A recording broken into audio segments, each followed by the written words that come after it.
right. Thank you guys for coming. My name's Erin Rooney. I'm the director of Samuel's Public Library. Thank you for coming to our program, Potomac Marble, the History and the Search for the Ideal Stone. This is by Paul Kreingold. He is a 37-year resident of Leesburg, Virginia, where he and his wife have raised 2 children. He is currently the president of the Banshee Reeks chapter of the Virginia Master Naturalists and the conservation director of the Eisen-Walton League, Loudoun County chapter. His interest in geology and history dates back to his college days, but after a long career in computer system design, he has devoted his time in the last 5 years as a researcher and educator.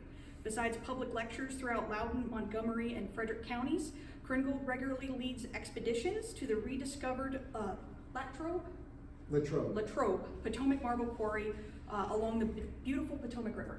Well done. Without a doubt. I've heard that before. Thank you. All right, so let's just begin at the beginning. Okay, so this is a rock. Will you confirm that for me, please? Okay. You know, it's just an ordinary rock. But have you ever considered what is the difference between a rock and a stone? You wear a gemstone, not a gem rock. You pave with stones, not with rocks. You build a stone wall, you climb a rock wall. So what's the difference? Rhetorical question. The difference is when we, humans, take a rock and we make it valuable or we do something with it, it becomes a stone. And what this lecture is about is a period in American history when a rock, that rock over there, became a stone, and in the process helped lift the young American Republic out of the worst situation it had been in since its beginning, literally. And we'll start with this. So, it's my hometown, Leesburg, Virginia.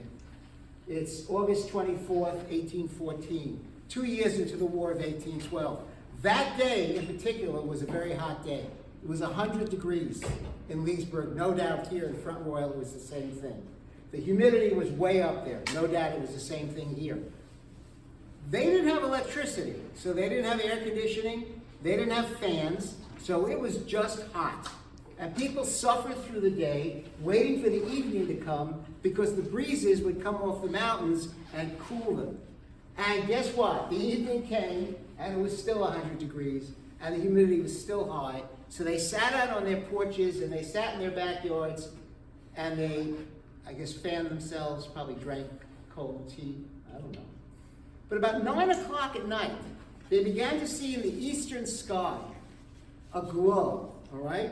They saw this glow in the eastern sky, very mysterious. And as they watched it, it got brighter and brighter and brighter, and they realized that in the east, there was a giant conflagration. And they were right. Washington was burning. The British had invaded and were burning Washington. Now, the invasion of the British is a fascinating story, which I'm not going to tell here for the sake of time. It's in the book. But it's a fascinating story. But what's most important for this whole lecture is what did they burn down? And that's what I'm going to talk about now, what they actually burned down. And to understand that, we have to look at 2 gentlemen. I presume they were gentlemen. One is Benjamin Latrobe, and one is Thomas Jefferson, who you all know. He was president from 1801 to 1809.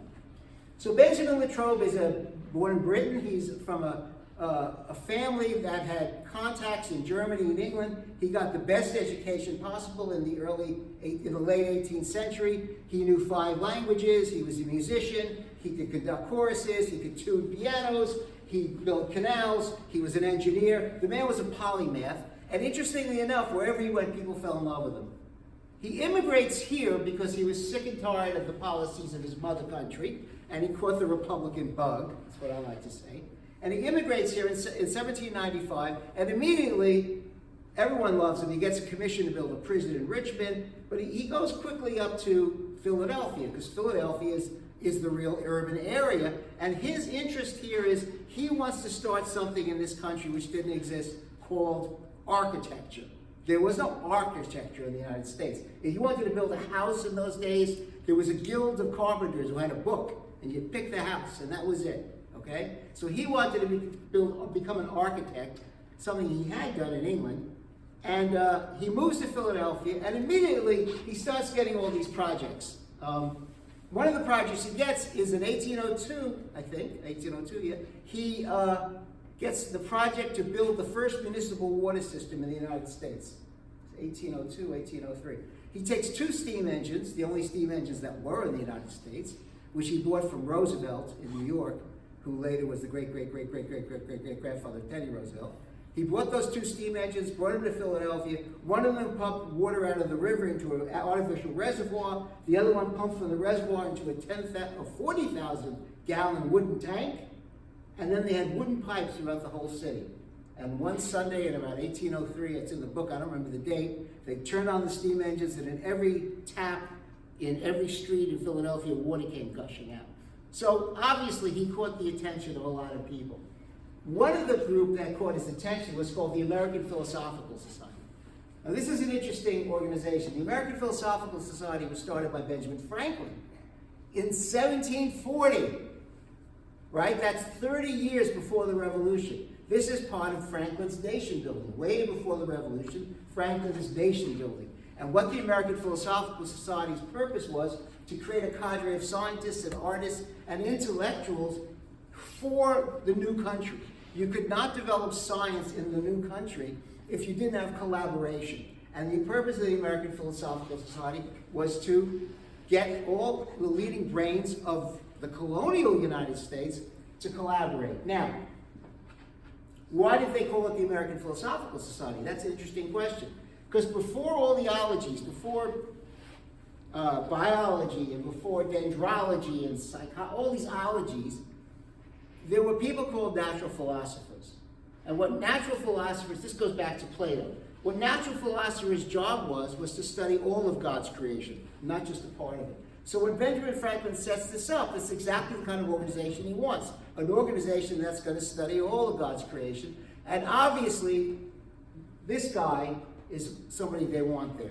So they recruit him, and when Thomas Jefferson becomes president, he says to Benjamin Latrobe, I want to hire you as the architect for the Capitol. Let's finish that damn Capitol. The Capitol's still not finished. I mean, let's just move on a little bit. Okay. Whoops, wrong direction. All right, this is William Thornton's exterior for the Capitol. Thornton was the designer who designed the original Capitol, and George Washington picked him out, okay? Wasn't an architect. The outside wasn't bad, but the inside was a disaster. So this is what it looked like in 1803 when he's hired by Jefferson. So, see this? This is the Senate, the Supreme Court, and the Library of Congress.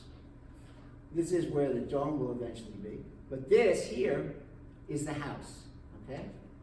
This was the problem. This was the problem. So what begins is a collaboration of Latrobe and Jefferson. Now, there was a real problem, there are a lot of problems with this collaboration. One is, hold on a second, is they didn't get along. They were different generations. Latrobe's a lot younger than Jefferson. And Latrobe considers himself, and I quote Latrobe, a bigoted Greek. What did that mean?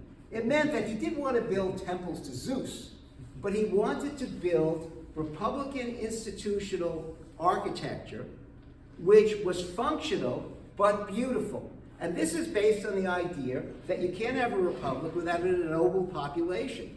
And having a noble population, one, they've got to read and write. We were the most literate country in the world even then. And the other is beauty. This is how these men and the women then talked about it. We may not talk like this, but they did. And how do you instill beauty in the population? Public art. And what's the Capitol? What are all these government buildings? Public art. They're beautiful. So that was his idea. He says the problem with Jefferson, says Latrobe, is he pulls all his ideas out of old French books. Latrobe thought Jefferson was a bit of a old fogey, I think. Anyway, so they collaborate, and what did they make? Well, nobody knows, because there was no photography. It was never painted. But fortunately, a friend of mine, and a wonderful historical architect by the name of, let's give Richard full credit, Richard Chenoweth, spent a few years in the Capitol digging up all the scraps of paper that Latrobe left behind, the matchbooks, you know, all these scraps of paper, and put together what it must have looked like. This is what it must have looked like. This is a computer model of the House chamber that was built by Latrobe and Jefferson. And I'm not going to go over all the features of it for the sake of time, okay? But just a couple of features are worth looking at. One is the ceiling. See, it's all these glass cubes, 16-inch glass cubes. That's something that Jefferson wanted.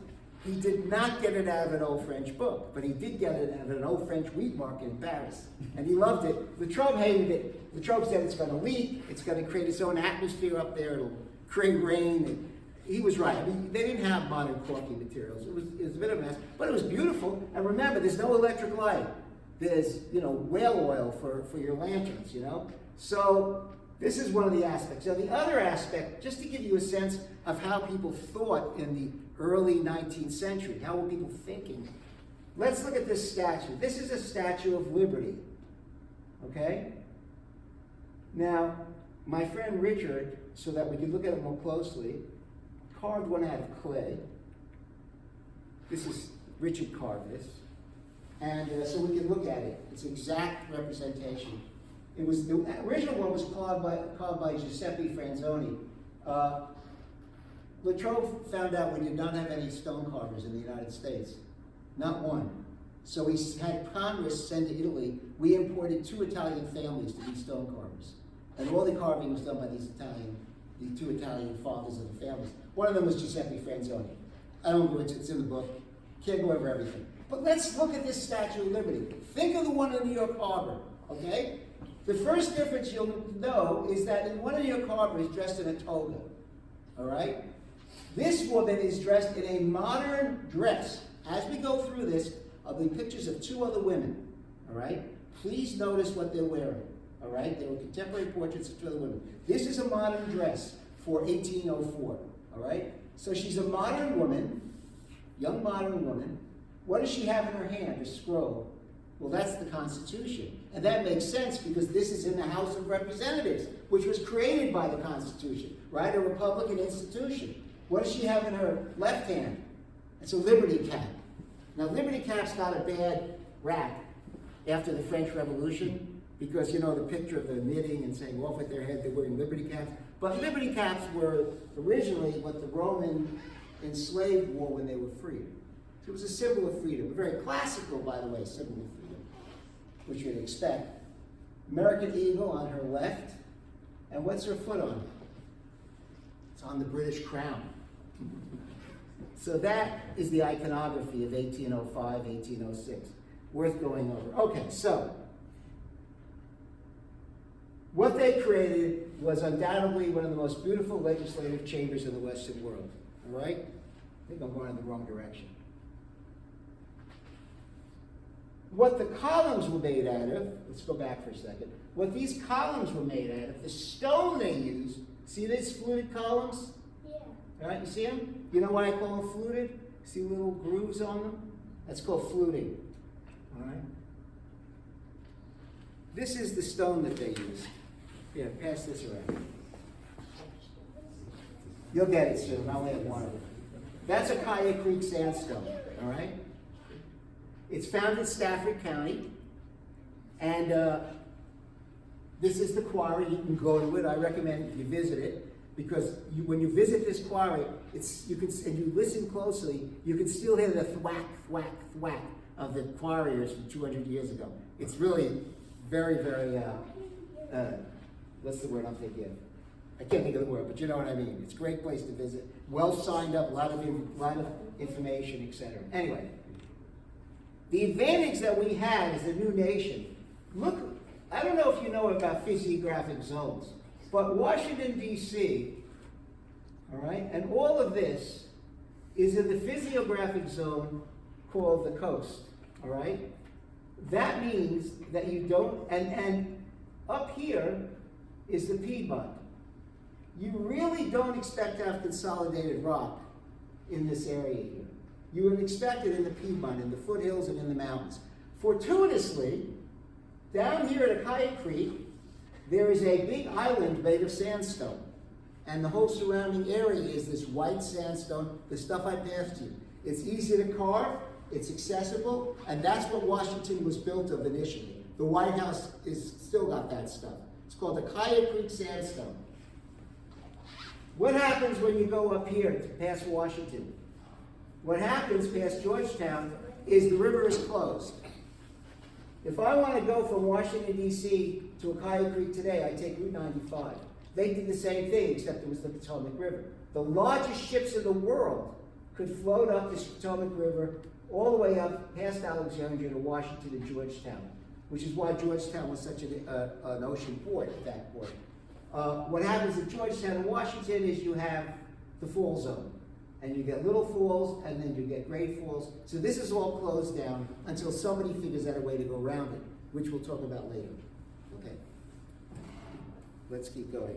What am I doing now? Oh, yeah. Okay, so Jefferson says, I think that the work that is this building, when finished, will be a durable and honorable monument of our infant republic, and will bear favorable comparison with the remains of the same kind of ancient republics of Greece and Rome. And then it all came to an end. So that was the end of that. That's what the British burned, which is what the point I was making. So what the British burned was considered the most beautiful legislative building in the Western world. Even the crusty old aristocrats of Europe, when they would come to visit Washington, which was an orphan, they would remark on how beautiful it was. So this was an extraordinary building, made by two of the most extraordinary minds of the 19th century, of the late 18th and early 19th century. And that's what the British burned. Keep that in the back of your mind, because that's important. Here's a nice picture. This is in the Capitol. This is painted in one of the friezes in the Capitol. This is a picture of the British burning the Capitol. Here is the House. Here's the Senate. Okay? Under then George Cockburn and Major General Robert Laws. Okay, so now the question is, how do you burn a stone building? Has anybody ever think about that question? How did they burn them? They made a sandstone. Well, to understand that, you have to go back to India. That's why I have a map of India here. Okay? When the British were colonizing India, they had a lot of resistance, particularly from some of the kingdoms there. The kingdom of Mysore in India, there were 4 wars against the British in the 18th century, where the kingdom of Mysore resisted the British. One of the weapons that the kingdom used was rockets, which scared the hell out of the British soldiers. They weren't particularly accurate, they were explosive, but not particularly explosive, but the British thought that they could make them more effective. So what they did is something the British was really good at doing in India, is they stole them. They stole a few of them, and they sent them back to England, and they gave it to a scientist named William Congreve. Here he is. Is this the light of heaven saying that he's blessed for creating a weapon of destruction? Or is this a rocket from the rocket? I don't know. Use your own. You think it's the rocket? You don't? Okay, I'm with you. And this is a Congreve rocket, okay? They were 3 feet, 5 feet, even 6 feet, metal tubes. Inside them was black powder, a mixture of black powder. They were very explosive, okay? What the British did when they got in the Capitol is they started shooting the Congreve rockets at the ceiling. Remember the glass ceiling with the glass cubes? They shot, and it didn't do anything. So what they did was they took all the furniture, they took all the red curtains, anything that would burn, they piled it in the center of the room, they broke open these Congreve rockets, dumping the black powder on top of this, and they lit it, and the fire was so bright that you could see it in Leesburg, Virginia. That's how I started this, remember? 42 miles away. That's how bright the fire was. And the fire was so hot that it caused the sandstone columns to calcinate, which basically means they flaked off and collapsed, all right? There were globs of glass on the bottom of the floor. The Senate, they had an easier time because they had good fuel. The Library of Congress, they used that, right? Now, of course, the irony is it was mostly British books. There's always a lot of ironies in war. Okay, so let's get back from India. It's one of my favorite side trips. There we go. Okay, and then after burning all these things, as Philip Freneau says, a veteran host by veterans led, with Ross and Cockburn at their head, their officers. They came, they saw, they burned and fled. And where did they flee to? They fled to Baltimore, where Fort McHenry held out, and they were defeated, and they had to withdraw. And there was a young man in a prison ship witnessing this battle, named Francis Scottkey, you all know this, and he writes, and the Congreve rockets' red glare and the bombs bursting in air. No, he didn't. He says the rockets' red glare and the bombs bursting in air. But what were these rockets that are in the Star-Spangled Banner? They're the Congreve rockets I was just discussing with you. And the British had rocket ships outside of Fort McHenry. Not rocket ships, but ships which were platforms for rockets. And they shot off hundreds of rockets. And I won't go through them. I mean, some of the rockets, it's not worth going to. You could read about it. Anyway, so they were defeated, and what happens? Congress has to decide now. Do we rebuild Washington or do we move? You notice I haven't mentioned Potomac Marble yet, right? We'll get there. The history context is very important. Okay. There's a big debate. You can read about it because the congressional debates are online, even from this date. And the big debate revolves around whether we should stay or move. The person who convinces them to stay has been dead since 1799. It's George Washington. Because his imprimatur, in other words, Congressman said, well, let's quote this fellow here. What that man, Washington, has done, let no mortal attempt to undo. Washington said this is the place for the Capitol. He said, put the White House here, put the Treasury here, put the Capitol here. How can we undo what he said? So there was a vote. By 12 votes, they agreed to keep the Capitol there. And now the search begins for an architect. Where is Latrobe, you ask? Did you ask that? I heard someone say that. Latrobe, remember I said he was a polymath? So Latrobe is in Pittsburgh, working for Robert Fulton, another member of the American Philosophical Society, building steamboats. The idea is to build a steamboat line from Pittsburgh to New Orleans and make his fortune. Right, down the Ohio River into Mississippi, etc. The company goes bankrupt. Fulton pulls out his money. At a certain point, Latrobe writes that his family was eating their furniture. In other words, selling their furniture to eat. Latrobe goes into a depression, and it's classic depression. Goes into a dark room, shuts the shades or the blinds, won't leave, won't move, won't eat. And this is where our heroine comes in. Whoops. Our heroine is Mary Latrobe, his wife. There is no picture of Mary Latrobe. There's no, photograph, even later in her life. She lived long enough to be photographed. There's no photographs. There's no painted picture. And therefore, I leave that open. Someday, hopefully, maybe I'll find one. So our hero, Mary Latrobe, his wife, decides to do something about her husband sinking into the depths of depression. And she has the wiles and the tools to do it. She is good friends with the president's wife, Dolly Madison. Look at the dress Dolly's wearing. It's the same dress as the Statue of Liberty. Am I blocking your view? No. Okay. No. It's the same dress as the Statue of Liberty, isn't it? High, right up here under the breasts, right? So Dolly Madison is married to the president. She was the doyen, I guess that's the word, of Philadelphia. And when Mary was growing up, she grew up in Philadelphia. She's an American, all right?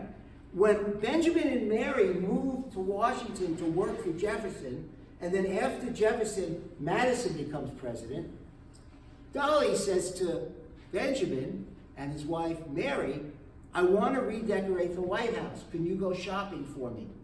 And Benjamin Latrobe and Mary Latrobe went shopping with Dolly Madison because they had the best taste in Washington.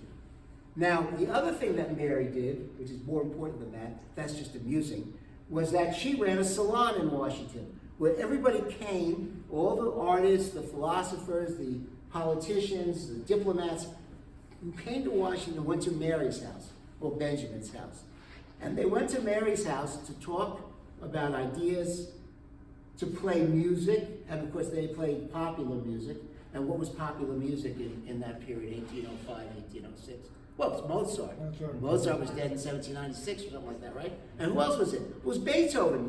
Beethoven's writing his opera in 1811. So these were the pop artists of the day, and they were playing pop music.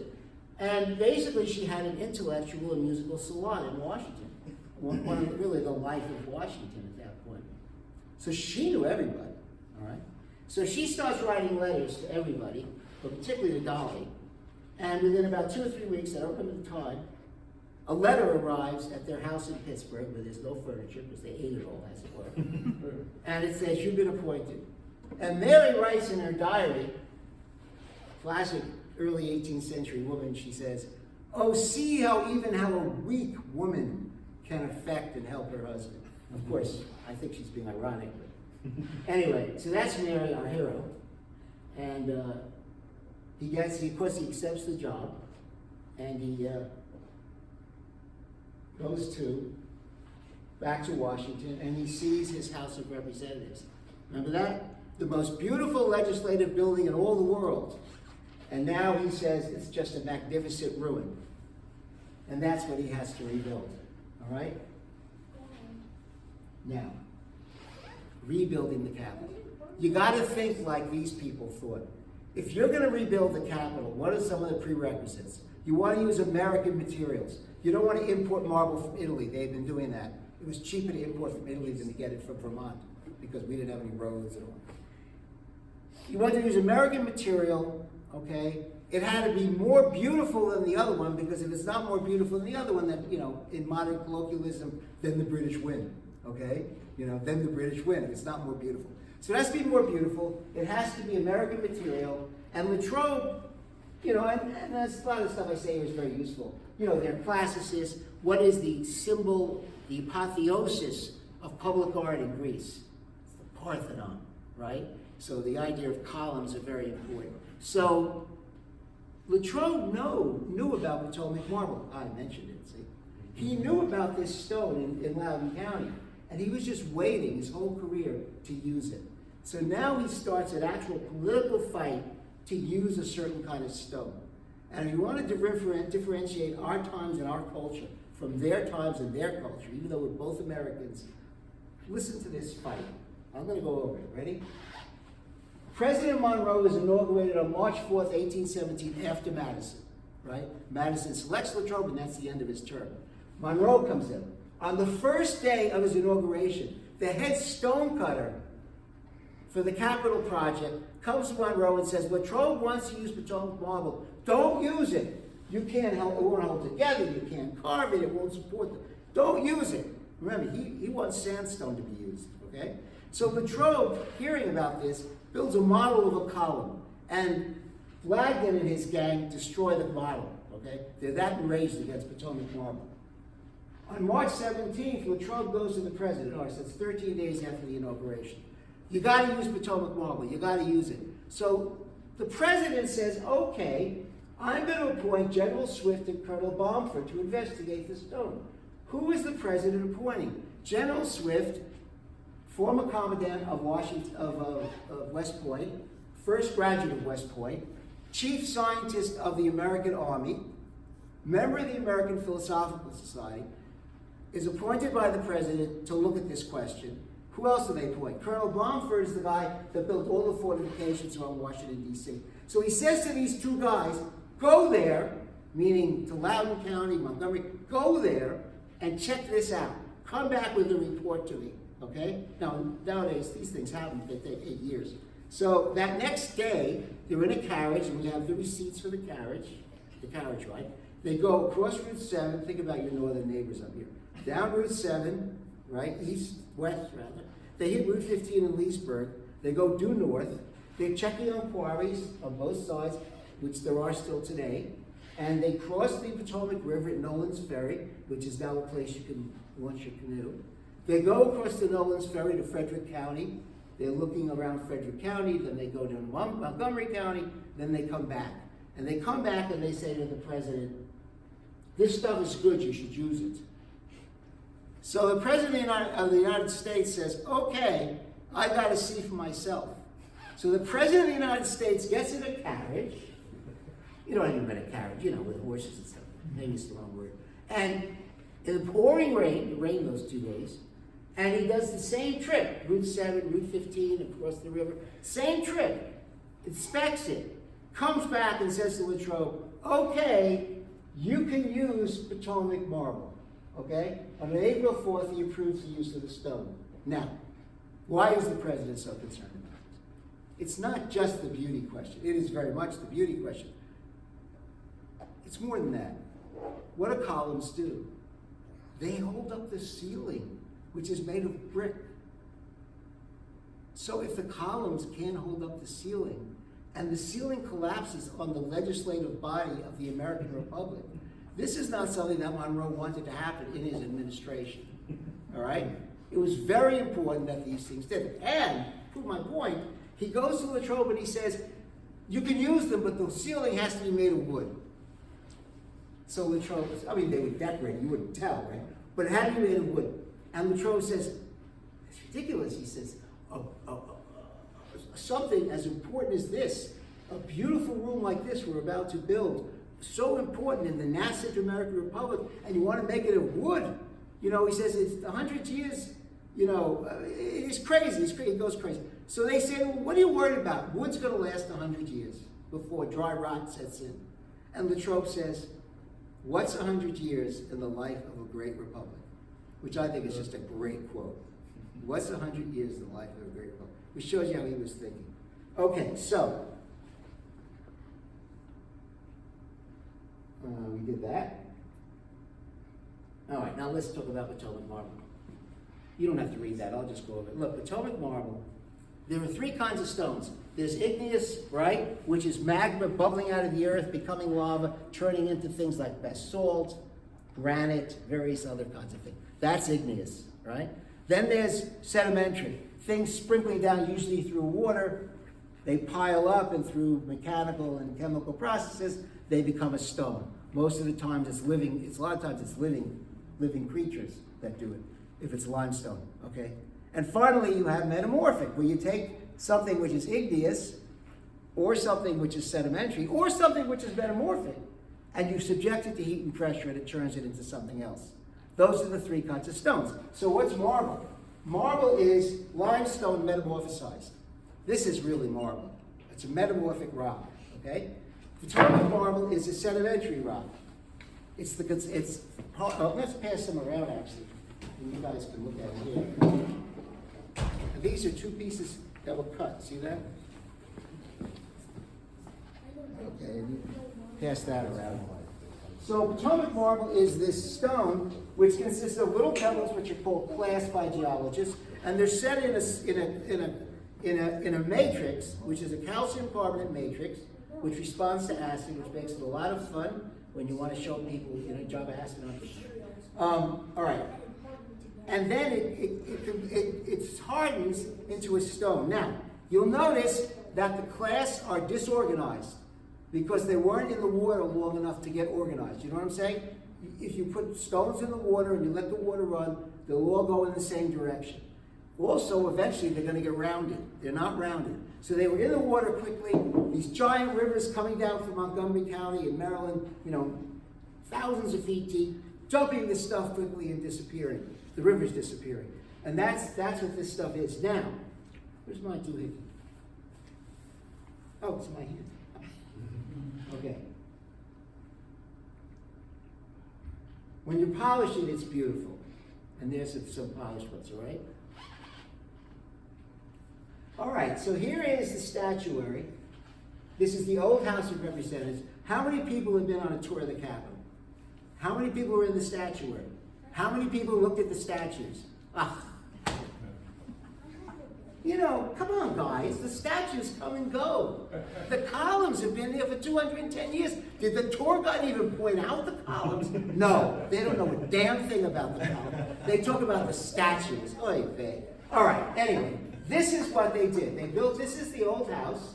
And by the way, when you get home, go on YouTube and look up in YouTube, Architect of the Capitol tour of the old house chamber. They have a beautiful tour, which is just quiet. The camera goes around. These pictures don't do it justice. So these are the Corinthian columns, very classical. They have acanthus leaves. Acanthus leaves stand for, you know, immortal life. Acanthus leaves, okay? Here are the Senate. And these are ionic columns with a scroll, all right? And these are the columns. What kind of leaves did you say those were? Acanthus. Acanthus. Acanthus? Yeah, you look it up. It's a Greek symbolic for not for long life and what's the word? Regeneration. Yeah, it's like regeneration, right? It's a very optimistic symbol. All right. And this is a painting, which is in the National Gallery. Listen, if you go to the National Gallery in Washington, you should go at least once a year. I recommend everybody do that. Go to the American section, because the American section is filled with gems like this, which once you know the history, you say, oh, I didn't know that. This is Latrobe's house, all right, in 1822, by Samuel F.B. Morse, famous for the telegraph, not famous for painting. Member of the American Philosophical Society, by the way. But before he became the telegraph inventor, he tried to make a living painting.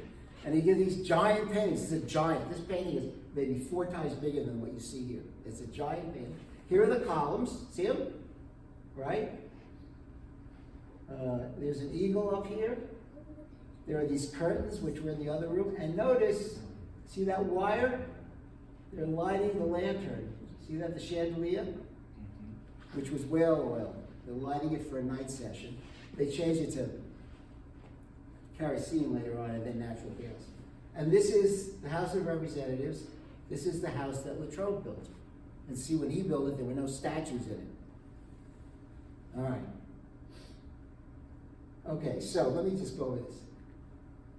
This is the characteristic of Potomac Marble. It's all over Loudoun County in a certain area, and it goes into Frederick and Montgomery County. When I stand in Loudoun County on the corner of King and Market, right in the center of town by the courthouse, it goes down 3,000 feet, all right? Wherever they dig in Leesburg, this stuff comes to the surface, and you can see the construction workers cursing it, because it's so, they really do, they hate it. All right, anyway, okay. There's lots of names, as somebody indicated, and the main thing is it's ubiquitous. Now, you guys won't recognize these landmarks because they're really the people of Loudoun County, but just to give you a sense of how ubiquitous it is, that's a local park, that's our swimming pool, that's by the hospital, that's a car wash, that's a local farmer, giant outcrops. You see, that's a meter stick to give you a sense of how big they are, okay?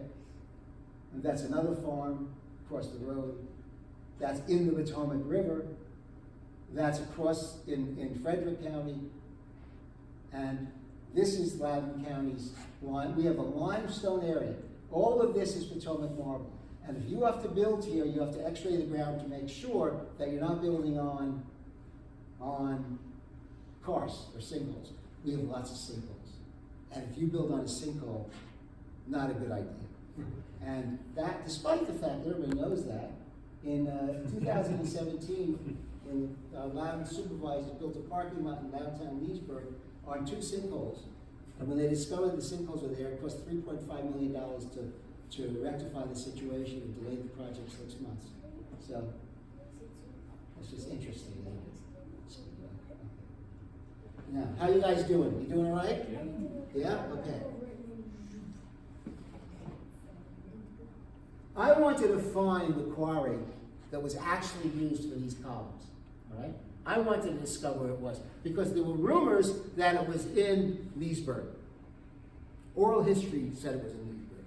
And I've learned that oral history is a great way of discovering what people believed was true, but seldom tells you what actually was true. So, we have, and you may have heard of him, we have an eminent cartographer and historian in Loudoun County. His name is Eugene Schilly. He's a wonderful map maker. He's made all kinds of historical maps. And he told us, he says on the internet, that he called the Capitol historian, and the Capitol historian said the stone came from quarries in Leesburg and by the Potomac in Maryland. And that, my friend, is what every history book says in the United States. If you look up where the columns came from, you know what they say? They came from quarries in Loudoun County and Montgomery County along near the Potomac River. Nobody locates those quarries, all right? So, Shield suggested Old Isaac Walton Park, which is the former property of Old Isaac Walton. And there is a quarry there, but it ain't it for various reasons. This is in the book. That's just a wonderful picture of a pond warbler sitting on top of a piece of Potomac marble. Isn't that a cool picture? I had to put it in. It has no relevance to the lecture, except it's a really nice picture. Okay. So here's a piece of Potomac marble from Old Isaac Walton Quarry. It could be for the columns, it's beautiful enough, but there are no records of it. I went to the courthouse, I searched records, there's no records. Another quarry that they said it could be the old Leesburg limestone quarry, which looked like this in the early 20th century. Now it looks like this, it's a parking lot. But this is what the marble looks like from there. This is what the marble looks like. So you think this could be for the Potomac, for the columns? Look, it doesn't have any of the same colors. All the marble from that quarry is white. So I said, the heck with that, that's not it. And then,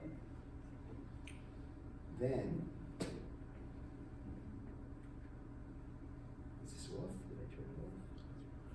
Yes, I did. Okay. And then, I found a letter. Now, a letter that Latrobe wrote to a newspaper in August 8, 1815. And what he says in the letter is the largest mass of Potomac marble is situated on the Maryland side of the Potomac, on the land the property of Samuel Clapham. It overhangs the river and would furnish without any land carriage all the columns of the capital of one block each. So what's he describing?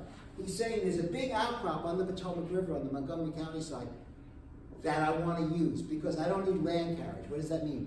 It means he doesn't have to, he can float it down a river. What are the three characteristics of an ore that you can use? It has to be beautiful, it has to be accessible, it has to be transportable. If it's an outcrop along a river, is it accessible? Oh yeah. Is it beautiful? Well, it may not be. Is it transportable? Yeah, because it's on the Potomac River, right? Okay, and we'll get to the question of Great Falls in a second. Then I found this advertisement in a newspaper in Leesburg, which was called The Genius of Liberty. See, in those days, they knew how to name newspapers. It's a lot better than the Washington Post. What's your local newspaper name? I just went blind. Warren Sentinel. Warren. Oh, that's good. The Sentinel, standing watching guard. I like that, okay. Well, this is the genius of, but you may have a Sentinel, but we got a genius. All right, so this is the Genius of Liberty from 1817. This is an advertisement on August 8, 1817, wanted immediately at the Marble Quarry, Montgomery County, Maryland. Duh. They're telling me where it is, right? 100 strong and healthy laboring men to whom liberal wages will be given, and strong, healthy Negro men, $90 for the first day of April. The strong, healthy Negro men don't get the $90. They're being rented out. January next, or proportion to such time. And these are some big movers and shakers in Loudoun and Frederick County. Okay, so now what do I know? I know Latrobe says it's an outcrop along the Potomac. This thing says it's across the Potomac. And what else do I find out? Whoops, it's going the right direction. Then I find this drawing that Latrobe made. He was an artist, remember? He made this drawing. He says the Breccian marble, Potomac marble, opposite Clapham Island, which is now called Mason Island. That's in the Potomac. That's in Montgomery County. That's right across from Leesburg, all right? And then what else did I find? We went to look at the survey books from 1827. In 1828, they started building the C&O Canal along the Montgomery side of the Potomac River, okay? To build the canal, you have to do a survey.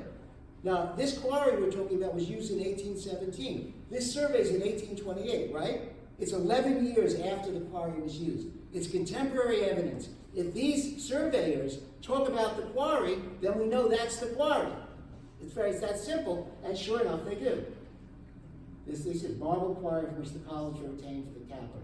So this is 1827, he writes this.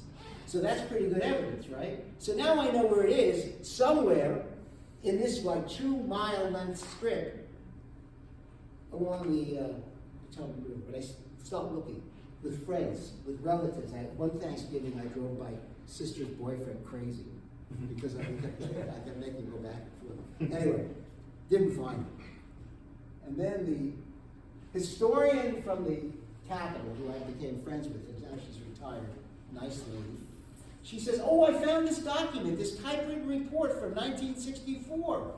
And I said, well, what does that report say? And she sent it to me. And what happened in 1964 was that the Capitol had to repair the columns in the Senate. Remember the Senate columns? Okay? So they needed the Potomac Marble that was used to build them originally. So they sent out their leading experts. They had done the same research I have. It was all documented in there. So they went and looked in that 2 or 3 mile area looking for the quarry so they could find the stuff and fix the column. And they couldn't find it, just like me. They couldn't find it. So they said to the Maryland Department of Natural Resources, you guys got helicopters and you got brown uniforms. You go find it, right? You know, you're foresters. So they did. And in 1964, the Department, Christmas, I don't know if it's called Department of Natural Resources, whatever that is in Maryland, found it and reported that they found the quarry. And this report said where it was, that it was 2.1 miles upriver from White's Ferry. Cool. So what do? I get on a little device that, you know, connected to the internet, and I start walking from White's Ferry along the towpath, which conveniently was there. This is all that, you know. And I got up 2.1 miles and I don't see anything. Well, the reason I didn't see anything the first and second time was because the leaves were on the trees. Whoops. So this is the third time I found the quarry. See, there's no leaves on the trees. That's my friend John. He's in the quarry. See this wall here? That's the back wall of the quarry. Here's a LIDAR projection, which removes all of the trees and any constructors. And you look for a man-made disturbance right there. And that is the man-made disturbance. So this is the quarry. We found it, right? And I was celebrating, and John says to me, you know, you don't need that silly device you're using. I said, of course I need it. How am I going to know how to walk 2.1 miles? He says, look behind you. And I looked behind me and it said milepost 38. I hadn't even seen it. I was so excited. Anyway, that's the quarry, okay? And here's another picture. Here's me at the wall. And here it is. It's about 60 feet above the river. So this is not a quarry in the ground. This is not what you're used to. This is a quarry in the air. Why? Because what Latrobe found was this huge outcrop, which this is, of Potomac marble that reached hundreds of feet from inland to the river. So what they could do is they could park boats, they could cut the stone, put it on the boats, and then float down the Potomac to Washington. Well, what about Great Falls and Little Falls? Remember I told you about those things? Well, fortuitously, because of the great work of George Washington's Potomac Company, which started in the 1780s, by 1793, there was a canal around Little Falls, all right? So you could actually go to Little Falls. And by 1802, there was a canal and locks around Great Falls. And if you ever been to Great Falls? Yeah, you ever see, you know, did you go to George Washington's locks? They carved through 60 feet deep through this stone using black powder. And because that all existed, they actually could float the stone down. But they could only do it 57 days a year, approximately, when it rained. Because the problem was with Potomac Company, they wanted to make the Potomac River navigable. It wasn't a canal. So they went up and down the river and its tributaries, including up the Shenandoah River, and wherever there was rocks in the way, they blew them up. And they created what were called sluices and bypasses, so the boats could go down them, and they put buoys which were chained to the rocks to guide the boats. So so it would rain. They would have what they called a freshet, a spring rain. The river would get impossibly something you'd never go on, and I wouldn't. And that's when these guys would release their boats, which are like 70 feet long and 9 feet wide, filled with rocks. From here, a lot was filled with wheat, a lot of wheat, all right, and whiskey too. Mm-hmm. And they come shooting down the river, following the buoys, all right, going through the sluices, going around the bypasses. They'd have 4 people, one guy in the front with a pole, 2 on the side with a pole, and a guy in the back with some sort of rudder. And they would shoot down the river right down to the canal, down to Georgetown, in a very short time. And that's what they did with the stone here. Okay, so where did the Potomac marble columns come from? I've proven to my satisfaction that they came from the Potomac in Montgomery County at a specific quarry that I located. All right, how are you guys doing? I can skip now to the end, I have a whole section, which takes about 10 minutes, which is about how do you actually drill stone, how do you actually quarry stone in the early 19th century. It's all about black powder and drills and things. Do you have the wherewithal to sit through it? What do you think? Yeah, you're okay? All right, I'll try to be really excited. Okay? When you go to the quarry, what do you see? You see drill marks. See the drill marks? All right, what made those drill marks? What made those drill marks was called a star drill. I'm not going to pass this around, it's kind of greasy. What makes a star, theirs were bigger. This is a sample. What makes a star drill is it has a star on the bottom, see? All right? How does a star drill work? Well, it works in the following fashion. Here's the guys. You have two guys. It's called double jacking when you have two guys. And then you have a guy called the shaker. Here's the shaker holding the star drill. What you're trying to do is drill a series. Can you see, am I blocking? No? Okay. You're trying to drill a series of holes. See the series of holes? Okay? And I'll tell you why in a second.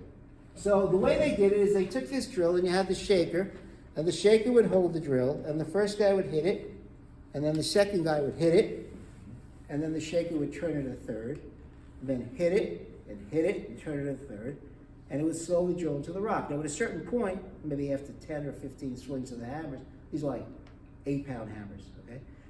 The shaker would blow this dust out of the hole. And as it got deeper, he might throw water in it, and then the mud would adhere to the drill, and he'd pull it out. When it got really deep, he would use a tool called the deep hole mud spoon, whose purpose was to pull dust out of a hole made by a star drill. Nobody here owns one of those tools, do they? No, I'm sure they don't. Okay. Make you want to go. Yeah, you can make one. It's cool, isn't it? These are made out of a nail. This was made out of a nail. You see that? I used to have a few. Really? Yes. Wow. And you could buy them in hardware stores. This is back in the 1950s. Oh, I believe it then, yeah. So, now, the thing about this drill is a piece of folk history. It's all over American folklore, and I'll prove it to you. You know the song John Henry? Oh, yeah. John Henry said to his captain, "A man ain't nothing but a man.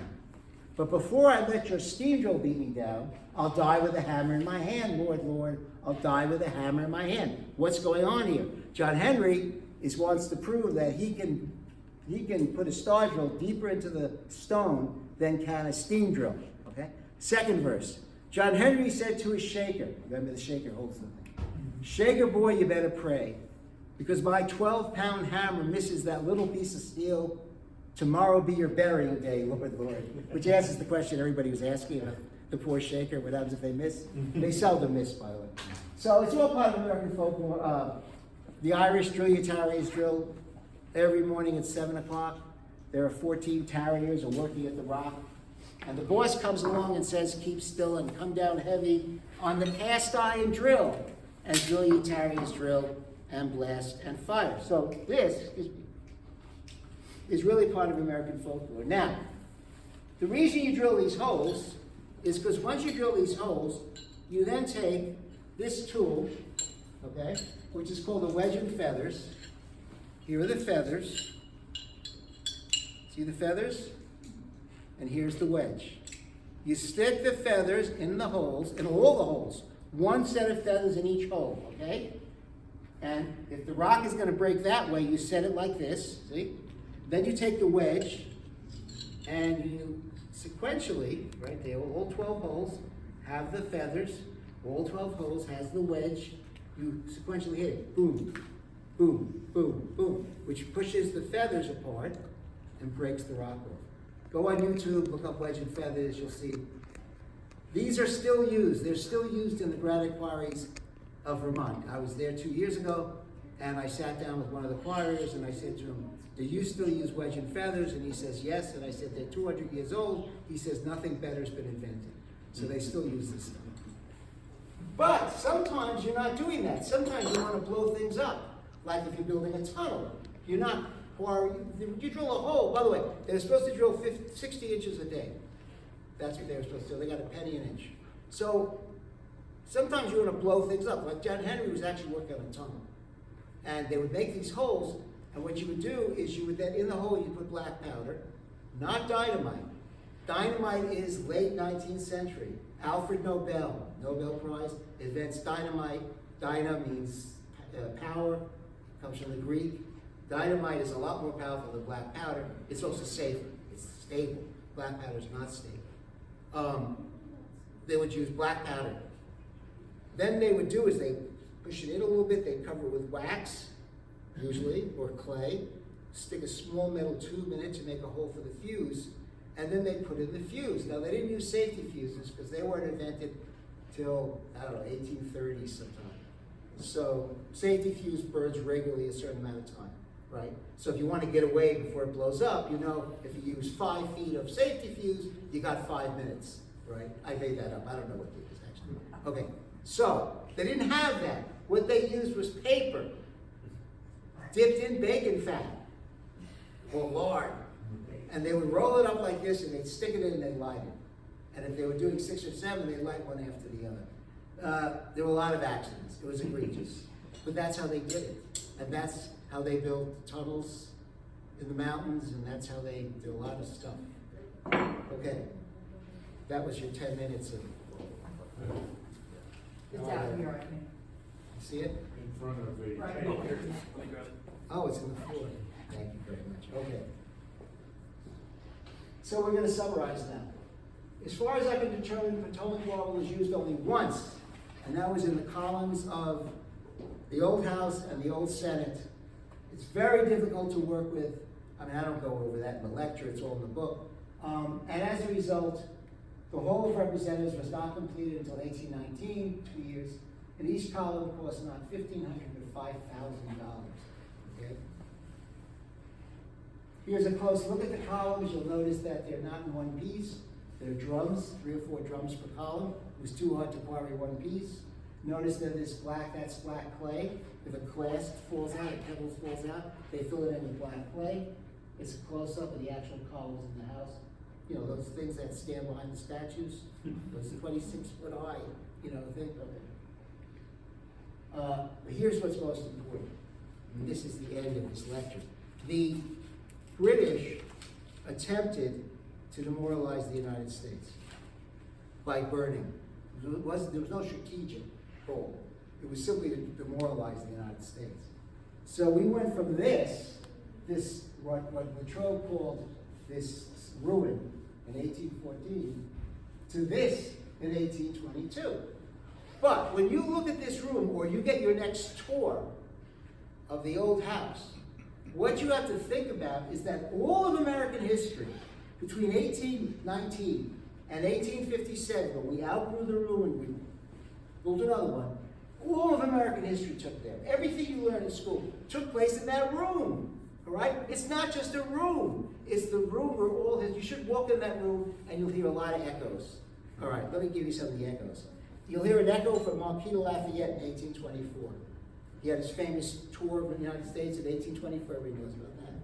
He was given the first joint house meeting in that room. And he gave a toast, and his toast was, "To the perpetual union of the United States, as it already saved us in times of storm, one day it will save the world." You can also hear the last votes on the Indian Removal Act of 1830, which led to the Trail of Tears, okay? Which was passed by 2 votes. Interesting. Imagine having tens of thousands of people's lives depend on 2 votes. That also happened in this chamber, okay?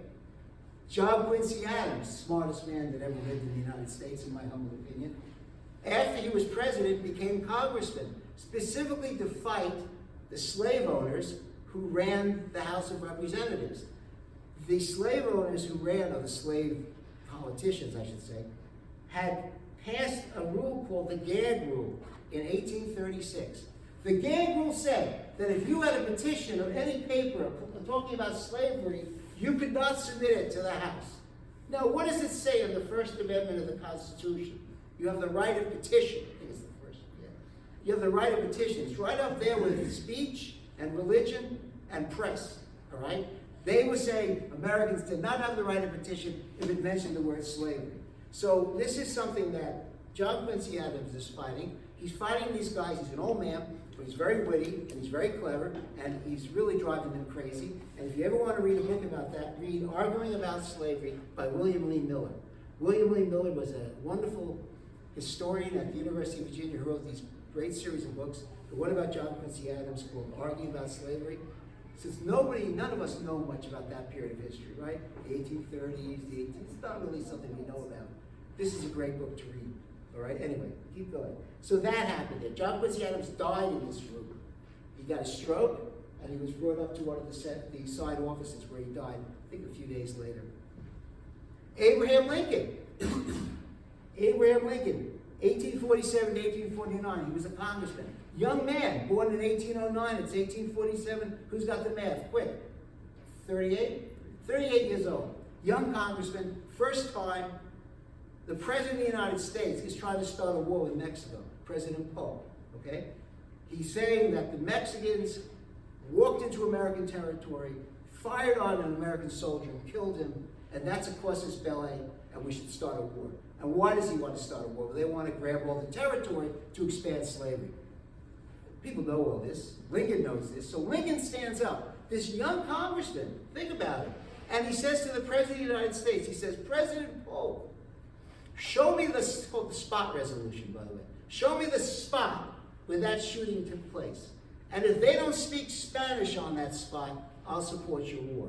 In other words, what Lincoln's saying is that what really happened was that the American soldiers came onto Mexican land, and that's why they were shot, that indeed that Polk was lying, all right? That happened there, and if you go to there, you can see the star on the floor where Lincoln sat. He did that, right? Yeah, that was really evocative, I thought. Okay, so Abraham Lincoln, Davy Crockett, Henry Clay, Stephen Douglas, many others made their first appearance on the national scene in this room. Okay, so with that, here is the chamber, the House chamber, Senate chamber. Here's me standing next to the only other structure made of Potomac marble I've ever found, which is an obelisk that has no name on it or anything. It just sits there. Lord knows why. Not me. That's my book, which is available here. It's called The History of the Search for the Ideal Stone. And I have a great website. If you're interested in these subjects, I write short essays about various stones and their role in history, and a few other surprises as well. And that's it. You got any questions?